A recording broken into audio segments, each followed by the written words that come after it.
I continue, I would like to acknowledge the traditional owners of the land on where we are here at Peter Mac, as well as where you may be virtually viewing the presentations.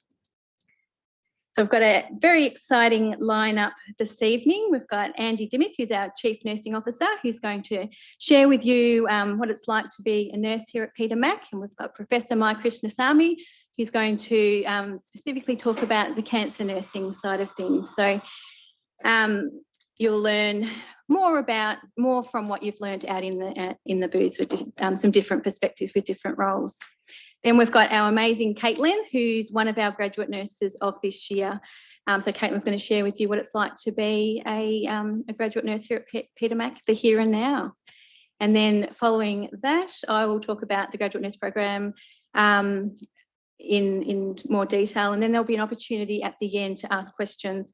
So I've got up on the screen, for those of you who are watching virtually, if you would like to ask questions, please just use Menti and ask the questions whenever you like throughout the presentations. And we have Trevor, one of our colleagues here, who will ask those questions on your behalf. And those of you who are here with us tonight, there'll be an opportunity at the end to ask as many questions as you like. Okay, so without further ado, I'd like to introduce you to Andy Dimmick. Andy is a dual qualified in intensive care and cancer nursing and has extensive experience in Australia, the Republic of Ireland and the United Kingdom, where he worked for many years at the Royal Marsden Hospital in London. Prior to joining Peter Mac, Andy held senior leadership roles at the Royal Marsden, including acting chief nurse, deputy chief nurse, lead cancer nurse and divisional clinical nurse director.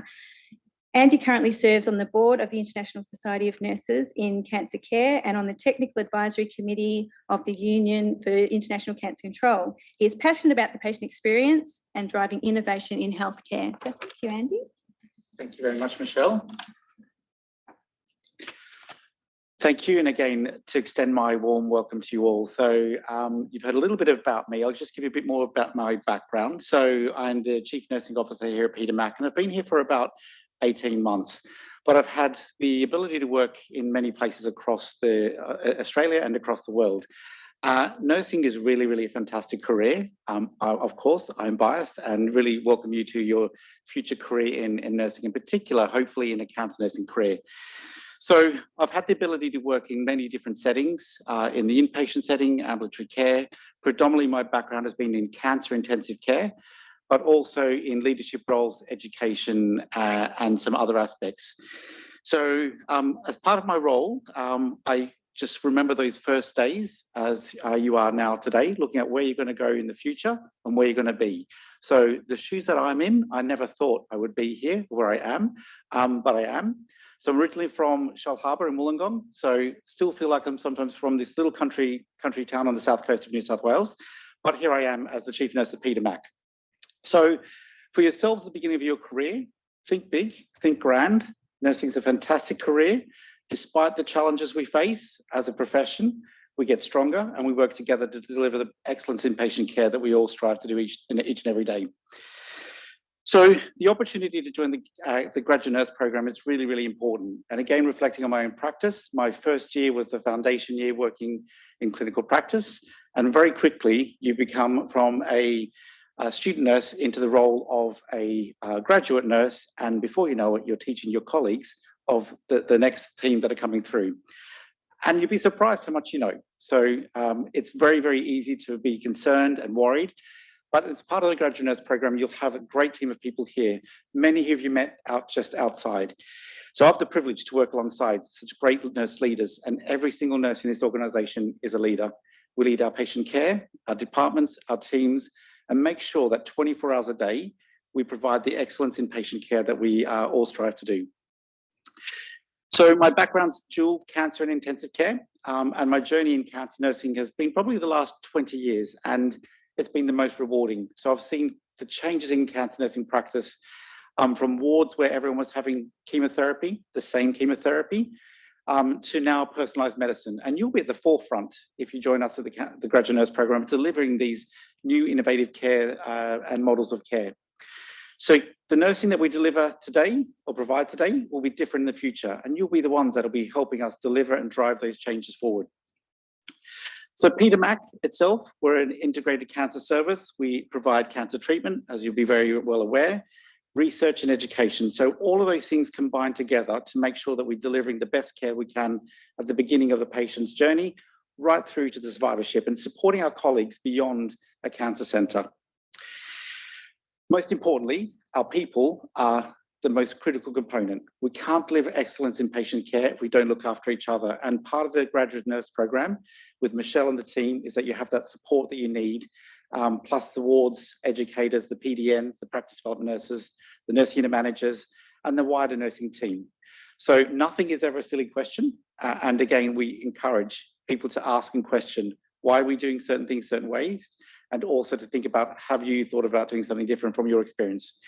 So it sometimes feels that you're at the beginning of your career, that you don't know much, but I can guarantee you know a lot. And again, it's how we learn from you as much as you learn from us.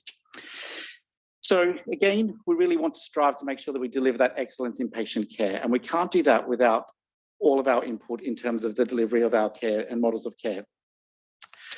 So we all know we're part of a 24-hour hospital system, and nurses are here 24 hours a day with our patients in the middle of the night, fear, questions, great breakthroughs, family support, significant others. And again, we have that real privilege to be able to share the best times with our patients, but also the most challenging for them and their families. So we're in a really great position, and you have so much experience that you'll be able to bring to those patients.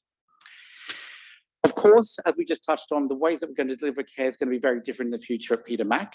So we have our inpatient setting, which you'll hear more about as we go along, our ambulatory care, our home services, perioperative, a new enhanced care unit coming online shortly, and also some of the other outpatient settings. And that goes beyond what we do now. So we know we do things physically in this building, but we also do things via telehealth.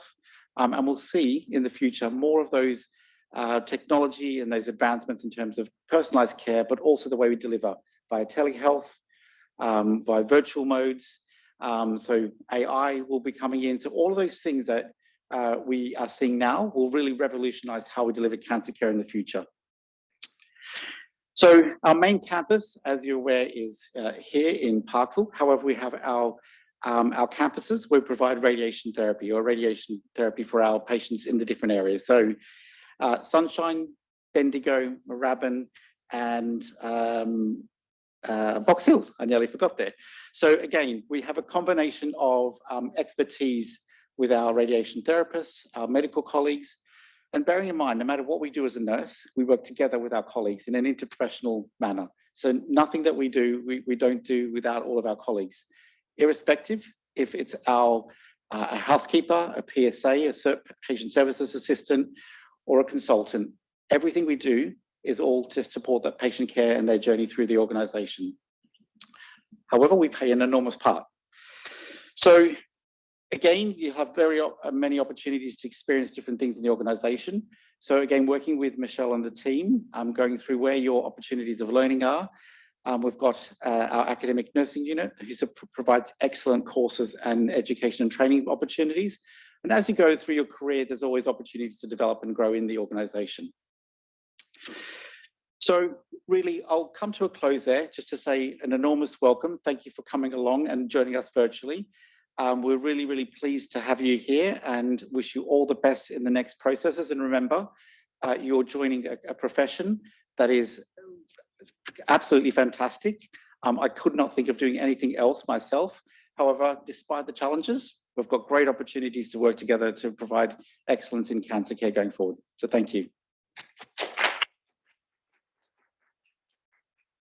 Thanks, Andy.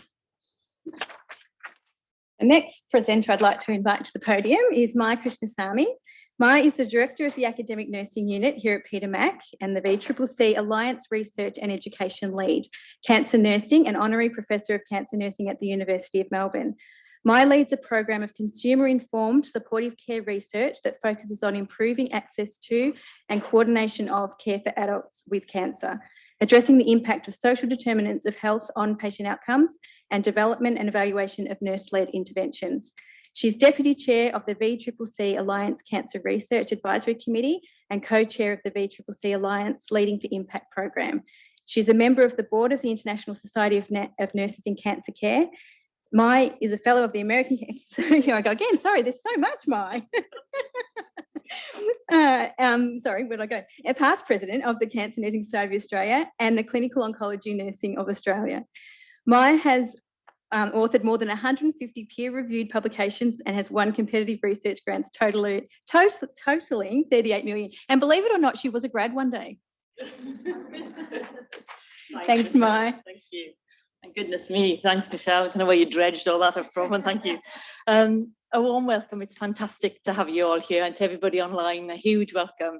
It's a real privilege to have time, this time every year, to talk to nurses who, you know, have considered coming to Peter Mac. You come to see what we've got to offer, but it's a privilege to be with people who've chosen to take up nursing as a career. Like Andy said, it's what I've done for the last decades. I wouldn't change a day of it. It's been remarkable. And so whatever you go on to do, whatever you choose to work, I wish you the best of success. But above all, I wish you a really great, enjoyable experience. But preferably, please do that at Peter Mac. So, but it's great to have you here. So I'm just going to talk a bit about, you know, why cancer is so important as a community illness. And I'm sure many of us in this room might have a personal experience ourselves. It's incredibly common. But just to put some of the work that we do in context, and then talk a bit about what you could expect in terms of delivery of cancer care here as a nurse, what we would be looking to from you, and very importantly, what it is that we can offer you in terms of our experience and context here at Peter Mac. So got a bit of a cheat sheet to get my numbers right. So if we think about 2022, there were over 167,000 Australians diagnosed with cancer. We have some of the best cancer outcomes in the world. We have a 70% 5-year survival rate. That is up there at the top with all countries globally. But of course, the sad reality is that that's not the same outcome for all patients. And one of the remarkable things about Peter Mac is that we provide care for the people who unfortunately often don't sit within that 70% 5-year survival rate. We care for people here who have the most complex of cancers, the rarest form of cancers. And so the people coming through our doors are often disadvantaged by the complexity of their cancer. But of course, we also know that they will come disadvantaged by rurality, poverty, mental health, preferred languages in English. They might be migrants, they might be, you know, our First Nations communities. And the reason I'm telling you that is to give you a sense of how remarkably diverse and challenging cancer nursing is. So yes, we're a specialty hospital. We think about cancer day in, day out. That's our business. But our patients present to us with a myriad of problems. And so to be a cancer nurse, you have to be at the top of your game. You know, there's a sort of a myth that goes around that cancer is not very acute, that it's all about palliative care. Palliative care is incredibly important and actually is increasingly acute.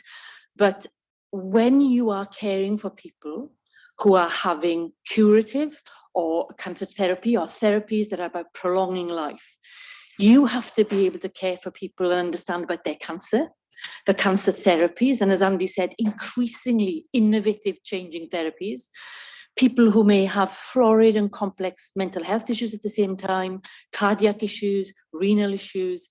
It absolutely demands of us that we can work with patients in acute settings and that we can respond really quickly to their acute needs. Now, you know, we know that cancer is largely a disease of older adults. 2/3 of the patients that we care for are age 65 and over. And so with that demography, again, comes a need to be able to be at the top of our game around understanding what are the challenges for people who may present with a cancer diagnosis, who already have 3, 4, 5 other comorbidities. Coming into a cancer nursing career will keep you on your toes, whether you're here for 10 years, 20 years, or 30 years.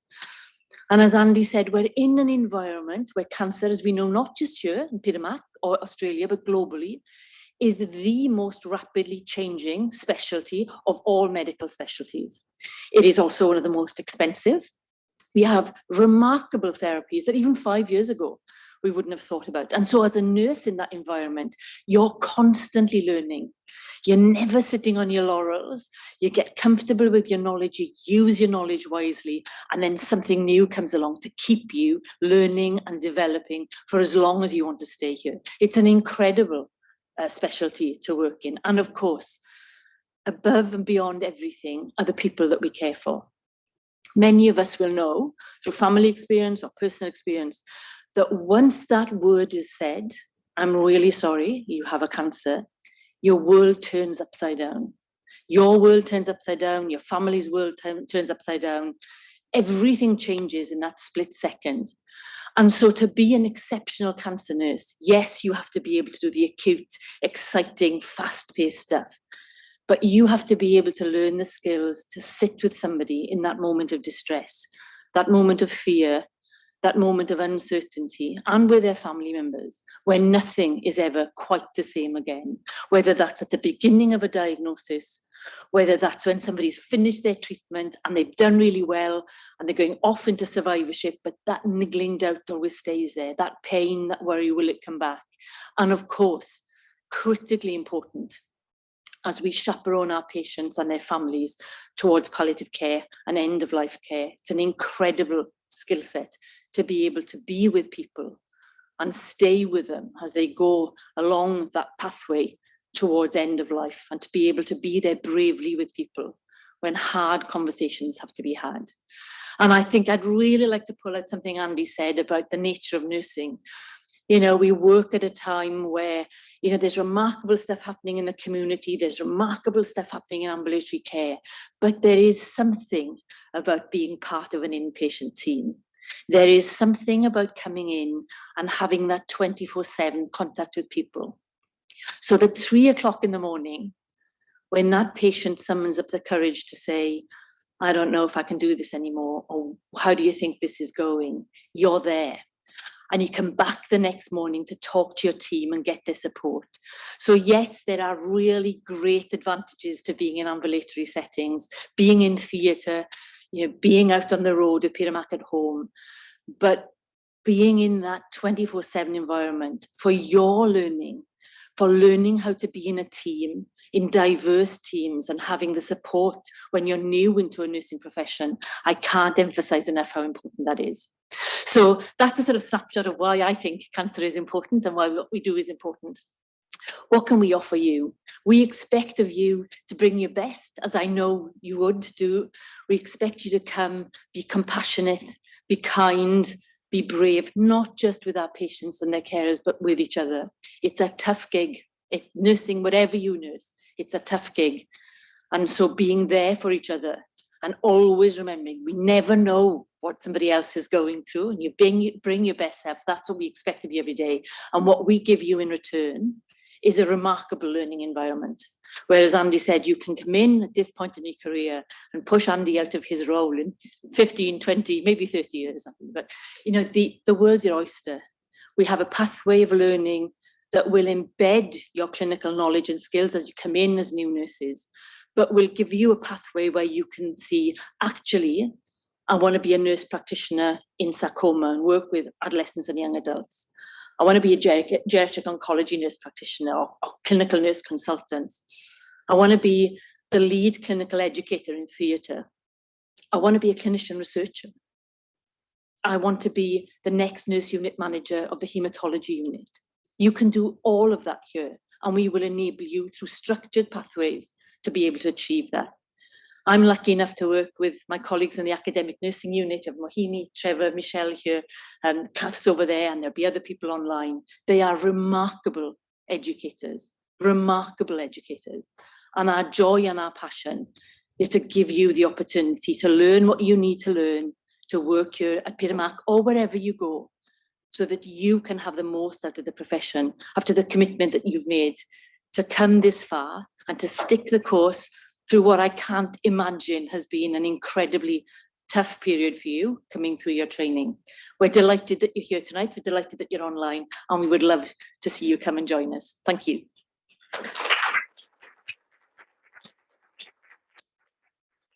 Thank you, Mai, and absolutely hit the nail on the head when you said need to be top of your game, and that's exactly what the grads of this year's have done, considering all the challenges they've had, and we absolutely recognise those challenges, and a credit to the graduate nurse of this group, and I have no doubt for next year's group as well. Which leads me to my next presenter. We have Caitlin. Caitlin is one of our current graduate nurses here at Peter Mac. She's currently working on the Haematology and Breast Cancer Ward. She completed her Master of Nursing Science at the University of Melbourne and has completed a Bachelor of Global Studies, Bachelor of Science at Monash University, where she received scholarships for excellence, as well as a variety of Faculty of Science awards. Caitlin has a considerable amount of volunteer experience in youth work and retail, which she undertook while completing her undergraduate degree, including supporting youth with the development of social and character building skills, training refugee and migrant women in customer service, as well as retailing ethical and fair trade products, with the aim of helping end human trafficking and slavery. So thanks, Caitlin.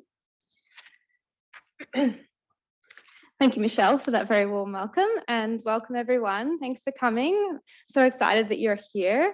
My name is Caitlin, as Michelle said. I'm just going to keep my mask on because I've got a bit of a cold, but I really wanted to come speak to you guys about my experience as a grad. I was in your shoes watching online last year, so it's very exciting that you guys get to be here in person, and I'm sure you have many questions about the grad program here and the support that you get. So I thought I'd go through my top 4 reasons why I think the grad program here is the best program and the one that you should apply for. So number 1, I think the support here is exceptional. There's so many people around you, Michelle, Mahini, other people that you've met on the when you were going around to the tables. Everyone just wants to help you. On my first few weeks and still now 4 months in, when I'm walking around on the shift, there'll always at least one nurse will come up and go, how's your shift going? Do you need help with anything? So people check in with you, whether it's another grad or it's the nurse unit manager, they check in with you, they make sure you're okay. You have lots of support around you the whole time. You also get a lot of supernumerary, more than a lot of the other programs. So I feel like they really support the transition from being a student to a graduate nurse, and really support you as you transition, because it is a lot, but you know that you always have the support there and you can always call someone if you need it. You also are a smaller cohort than a lot of the other grad programs, and I think that is something really exceptional about the Peter Mac program is you know the other grads, you actually are a team, and you get to meet with them once a month during your grad program. You get to debrief with them, you get to have time you go through things together, and you really know each other, which is really great and unique. And you really know Michelle and she knows you. You're not just 1 out of 100. You're a lot smaller. It's about 30, 35 grads altogether. So that's something really unique about the Peter Mac program, and it means it can be more tailored also to your education needs, which I think is really exceptional. And my third reason I think that Peter Mac is a great place to work is just the education and the learning environment.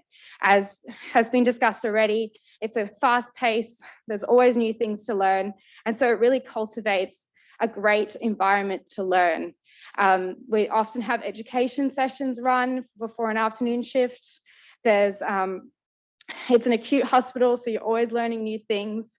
And it's really transferable as well. If you're not sure you want to become an oncology nurse, don't discount Peter Mac because it's a cancer hospital. You learn so many things that could be applied wherever if you decide to go somewhere else after your Peter Mac grad year. As has already been mentioned, a lot of people with cancer have other diseases. So you're not just going to learn about cancer, you're going to learn about a lot of different health systems, and they affect all the different body systems as well. So being on top of your game, knowing all the systems, you learn so much. So don't think that if you're not sure if you want to go into oncology, to not apply to Peter Mac. If you do want to go into oncology, this is definitely the place to be. Leading hospital in cancer care, so many new things going on. You'll learn so much. So definitely apply for Peter Mac if you're thinking you want to be an oncology nurse. And you get an ongoing contract, which I think is pretty good. You don't have to apply again at the end of your grad year. You can continue here at Peter Mac if you want to.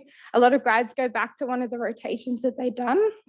And there's lots of education that you can go on, go and become the nurse unit manager, go on, do a postgrad in oncology. You're really supported and encouraged in this environment. And then my fourth reason would have to be the people you get to look after. It's such a special cohort of patients. They're going through a very difficult time. And as already been mentioned, the cancer word just changes your life.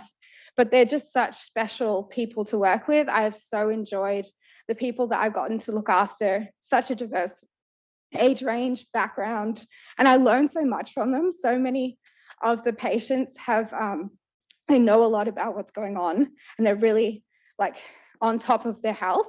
And I've gone into patients' room thinking I'm going to help them, and they teach me something in return. So very special people to work with, and I really think a great place to work. Now, any helpful hints for your application if you're wondering? I would say don't discount if you haven't done an oncology placement. I didn't get to do one, but I just had an interest in oncology, and here I am. And be yourself in the interview. I found the interviews were really lovely here.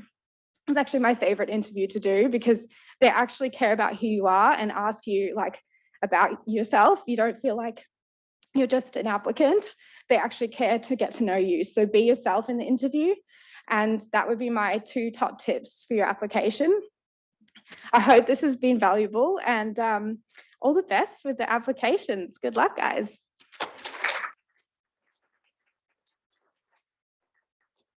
Thanks, Caitlin.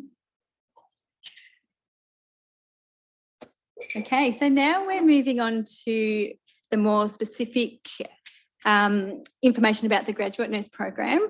So we know that you've worked so hard over the last 2, 3, 4 years to learn so much knowledge and to perform lots of skills in your undergraduate clinical placements and at uni. So what our role will be is to help you to enhance on those skills, because we know you're bringing so much in with you, but also to develop many, many new skills, which you would have heard through the other presentations as well.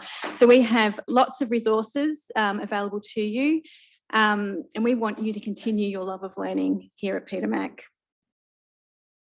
So it is a 52-week program. This year we have 33 graduate nurses, and that will only go up for next year. They are ongoing contracts, as Caitlin was saying, and the commencement dates are February and March.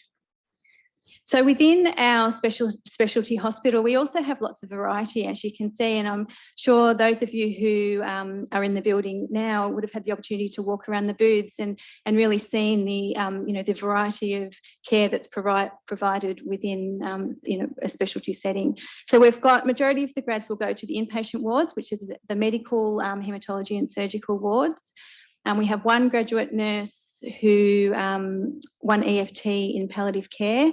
Operating suite, there's 8 positions in that area, and the graduate nurses will do 6 months in scrub and scout and then 3 months in PACU and anaesthetic. So a really good opportunity to develop some really fundamental operating suite skills to see whether that's something that you'd like to continue your career in. We have 1 grad in short stay and 1 in cancer imaging and 2 in day therapy. And day therapy is very unique. The graduate nurse towards the end of the program will learn how to deliver chemotherapy and the skills that come with that. So providing really good patient education and symptom management. We've had a graduate nurse within that area, I think probably for over 5 years now, and it's proven to be really, really successful. They're working with a team of experts, so what a better opportunity than to learn in that environment. And very excited, something that's very exciting is we've got a new area where a graduate nurse will go next year, and that's radiotherapy. So it could be one of you sitting in here might be our first ever grad in our radiotherapy department. And I hope you had the opportunity to meet Josh and John out on the booth. They're really super keen to support graduate nurses. As has been already mentioned, today we have a really good support and education program, not only within the graduate program, but throughout all our programs. Our graduate nurse program is based on the best available evidence. We've really put a lot of thought into when things, like time pivotal and what should be included at different developmental stages throughout the grad program. And there's a lot of support around you. You have, preceptors when you first start. We've got practice development nurse, clinical nurse educators, a new position, a clinical research nurse. So there is a really, really, really comprehensive support structure around you when you start it and throughout the whole program and throughout your career. So this is what the grad program looks like. Again, we do have a really comprehensive orientation. We've incorporated a clinical skills workshop, and that's on the back of understanding the complexities of what COVID has done to all of us, and especially those of you who have been doing your undergrad placements, how they've been, quite fractured and not as fluid as what they could have potentially been. So what we've done is we've put some really core fundamental skills into a workshop. So what hopefully, what we know, because we've been running it for 2 years, you can come into the workshop and you can have the opportunity to ask questions and to, do some practical things for things like venipuncture, medication administration, patient health assessment. So those to build your confidence prior to getting out onto the floor. So that's been really positive over the last couple of years. Caitlin mentioned our supernumerary time, so we are really fortunate to have a good amount of supernumerary time. We believe if we invest in you at the start of the program, we are going to see the outcomes, but even more than that, the patients are going to see the outcomes. So 7 days when you first start, and depending on where you do your second rotation, you might also get 7 days as well, depending on the area where you're working. We have a variety of short courses that are matched with the clinical rotation that you're doing. So, for example, if you're on the surgical ward, you'd attend the surgical nursing short course. So it's matched with the skills and the knowledge that you'll need in that particular clinical area. Caitlin spoke about the grad nurse program meetings, and that's one of the best parts of my job. I get to see the growth in the graduate nurses from their first week, and I just had a meeting yesterday with the March group, and you could just see the development over such a short amount of time. It's unbelievable.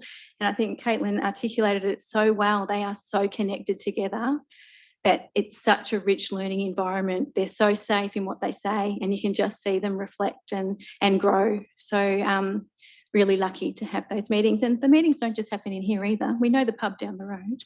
Anyway. Competency assessment, so that's putting a structure around the skills and the knowledge that you'll be learning. So it might be something like central venous access device, for example. So it's a really supportive way for you to develop the skill and learn the knowledge. So to help with your confidence and competence. So when you've completed that particular competency, you have someone else saying, yeah, you can do that. So it gives you that reassurance of feeling really confident with that skill. And by the end of the grad program, the grads will come out with a minimum of 7 competency assessments, so you can actually see the growth within the year. Learning packages will help you link the theory to your practice. We'll talk more about that when you start. And performance development reviews. We run those 4 times a year because it's really important to get that feedback. You'd know that from an undergrad, how important it is not only to receive the feedback regularly throughout your placements or the graduate nurse program, but also to have the opportunity of letting your leadership team know what works for you, what helps you with your learning. And so we can really work together to be able to get the best from you and you to be able to provide the best patient care that you possibly can. And again, we have the luxury of being able to do that because we are a smaller program, so we can, really tweak some of, the learnings that come within the graduate nurse program. I've got my 4 key things as well. I think there's a little bit of overlap there, and absolutely the strong connectedness with the graduate nurses. That's I have the best job in the hospital, I swear. And an environment for you to consolidate and enhance acute nursing skills. So again, that theme's come out again tonight. So not only will you learn some really core nursing skills that are transferable anywhere, you're not going anywhere, but transferable anyway. You also are working around real experts in developing the specialised cancer skills as well, which are then absolutely transferable too. Lots of educational opportunities and working alongside some some cancer experts. And also we do have a really strong wellness focus as well, and that's been really evident throughout the last couple of years. We've got a psychologist that plays a really positive role with the graduate nurses, and lots of internal as well as external supports too, which is incredibly helpful for the graduate nurses. Ooh, the nuts and bolts of getting to the serious end of the evening now. So applications opened yesterday. Has anyone applied yet? They're open to the 7th of July. So we match with our dates align with the Allocation and Placement Service. So our application process is very straightforward: a letter of application, CV, academic transcript, clinical appraisal tools. We do ask one to be from an educator, and we do ask one to be acute. Okay. And we're having face-to-face interviews. Again, how exciting. So that will be the 2nd week of August. And you will have the opportunity to read the questions prior to going into the interview. And we can talk more. If you've got any questions, I can answer those. That brings us to, does anyone have any questions? Yes. Hi, I just have a quick question. Yes. For the letter of application, is it correct that you guys need like 1 week as well? No more than 2. No more than 2. Yeah. Yeah. 1 is absolutely fine, but we'd say no more than 2. Yep. Yep. For those of you at home, if you didn't hear that question, that was the number of pages for a cover letter. Yes, David. With the rotations, I know some of them are 12 months in one area, like perioperative 6 months each year. Is any of the other ones like that, like day therapy? Yeah, good question. So for those of you at home, the question was, what are the allocations where it's a 12-month allocation rather than 2 6-month rotations?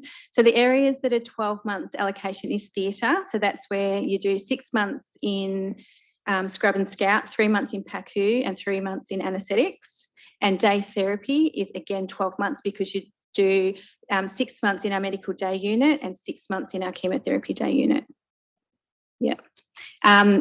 When you come for interview, there'll be a preference page that you'll fill out, and you'll let us know whether your preference is to do 2 6-month rotations or a 12-month. So if you're really interested in haematology and you knew that's what you wanted to do, and you wanted to do 12 months in that area, well, then we'd absolutely take that into consideration. However, I'm a little bit biased. I like the 2 6 months. It's the best according to the literature too.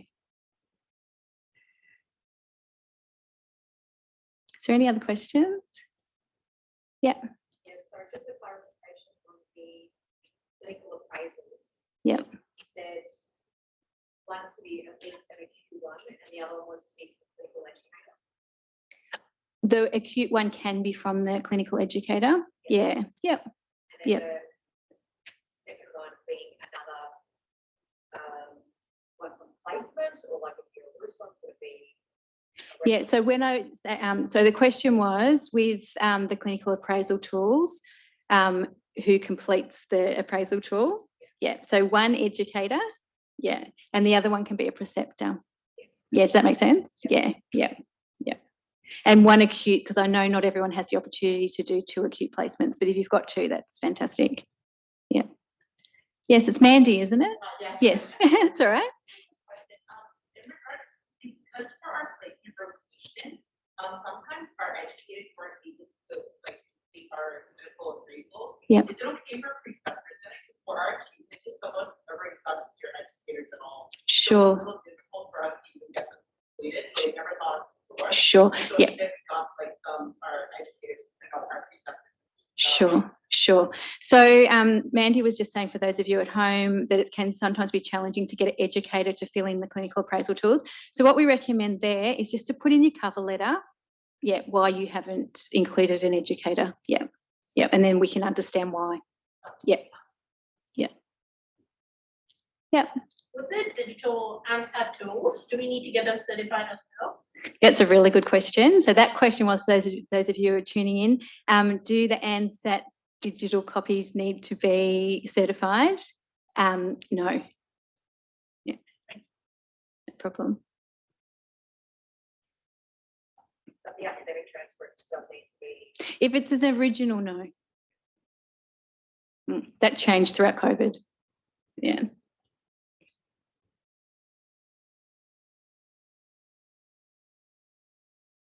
Okay. One last question. Yeah. Sorry. Yeah. Why a passport photo?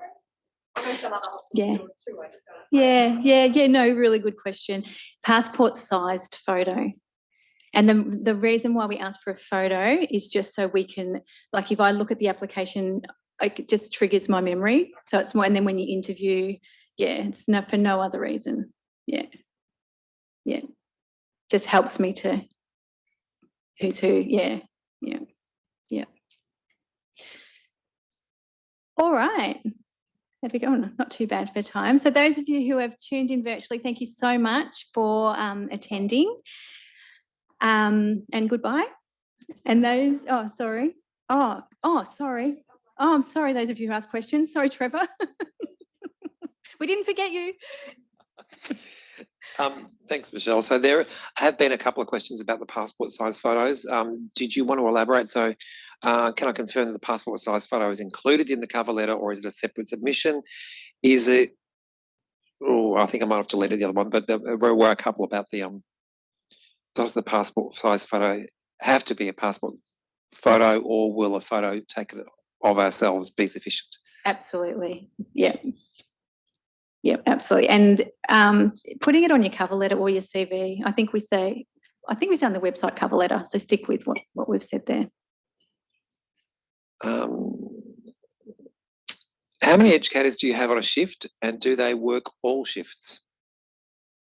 Okay, that's a very good question. Not an easy question to answer. So majority of the wards will have a practice development nurse. In theatre, there's an educator and practice development nurses, because there's a really, different clinical settings within that one environment. So every area, or majority of the areas, will have a practice development nurse. I think that answers that question. Yeah, but more importantly, it's not just the educators who will provide the support. Here at Peter Mac, and I'm sure that you've felt out in the foyer, the want to be able to support each other. So, whether it's a grad in the grad program or it's a grad that's been a previous grad, we're all here in it together. And, I think that's what makes Peter Mac. Yeah. Are the short courses delivered as online modules, or are they delivered as in-person workshops? A mixture, but for the graduate nurses, majority of them are face-to-face, because again, it's an opportunity for the grads to be together and grads to also be with, different nursing staff as well. So it's about that connectedness again. So, and good opportunity to be in a room with the experts that's providing the education. So majority of it's face-to-face. And this looks like the last question, unless anyone wants to jump on now and add. For the CV that's submitted, do we include just past clinical placements or also upcoming clinical placements? Great question. Ideally, all the clinical placements that but just make it really clear whether you've had the placement or you haven't. So if it's upcoming, just put in brackets up and coming. Yep, but we'll also ask you at interview as well. Is that it? Great. Yes, another question, Sean? What's it when you did? Is it 2 weeks for Scout, or is it 7 days? Sorry, is that supernumerary, did you say? Yeah. It's very different in theatre because they rotate through the different, the grads usually start with +6 cases and then head and neck and become, different cases. So the supernumerary is a little bit different. So they get a lot more than 7 because the need's there. Yeah, good question. Yeah. And then, so like after, let's say you did Scout for 6 months and then you had to leave and you want to go back to Scout, you have that that 1 week get back into Scout because you're missing out on you may miss out on the 6 months of Scout.